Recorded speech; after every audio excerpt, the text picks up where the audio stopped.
শুক্রবারের সকালটা হয়তো কোনো সুসংবাদে শুরু হতে পারত, তবে নিয়তিতে হয়তো সেটি লেখা ছিল না। তাই সকাল থেকেই গ্রামের বাতাস ভারী কান্না আহাজারিতে। মসজিদের মাইকে বারবার ভেসে আসছিল সেই অনাকাঙ্ক্ষিত কিন্তু চিরন্তন ঘোষণা, ছোট্ট শিশু সাজিদের জানাজার ঘোষণা।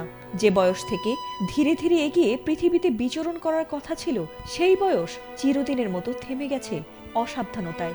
বাবা মা আপনজন সবাইকে পেছনে ফেলে এখন নির্জনতার বাসিন্দা শিশু সাজিদ।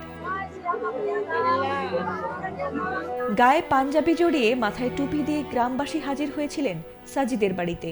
সবাই শেষবারের মতো দেখতে এসেছিলেন পাড়া মাতিয়ে রাখা সেই ছোট্ট সাজিদকে। আর তার ছোট্ট দেহটি যখন সাদা কাফনে মুড়িয়ে আনা হলো, তখন যেন কান্নার রোল পড়ে গেল চারপাশে।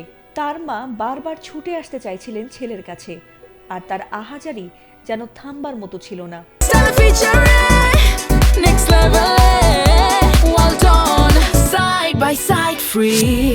শিশুটিকে দেখতে এসে যেন কান্না ধরে রাখতে পারেনি কেউই। সবার যেন একে চাওয়া, এমন করুণভাবে যেন কোনো মায়ের বুক খালি না হয়। শুক্রবার সকাল 10:30টার দিকে নেককিরি কবরস্থানের সামনে ফাঁকা মাঠে জানাজার মাঠে ঢল নামে সকল বয়সী মানুষের।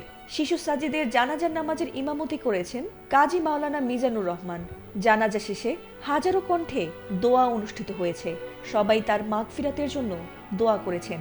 একই সঙ্গে শিশুটির পরিবারকে যেন আল্লাহ তাআলা ধৈর্য ধরার তৌফিক দান করেন, এমন দোয়াও করেছেন সবাই।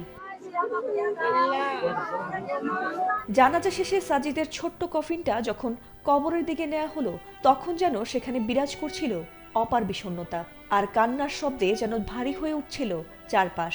জানাজার নামাজ শেষে শিশুটিকে নেককিরি কবরস্থানে দাফন করা হয়েছে। এর আগে বুধবার দুপুর 12:30টার দিকে উপজেলার পাচন্দর ইউনিয়নের কোয়েলহাট পূর্বপাড়া গ্রামে 2 বছরের শিশু সাজিদ গভীর নলকূপের গর্তে পড়ে নিখোঁজ হলে টানা 32 ঘন্টা পর শিশুটিকে উদ্ধার করা হয়েছিল। তবে তাকে উদ্ধার করে তানোর উপজেলা স্বাস্থ্য কমপ্লেক্সে নিলে চিকিৎসক তাকে মৃত ঘোষণা করেন। ফাতিমা সুলতানা, এটিএন বাংলা।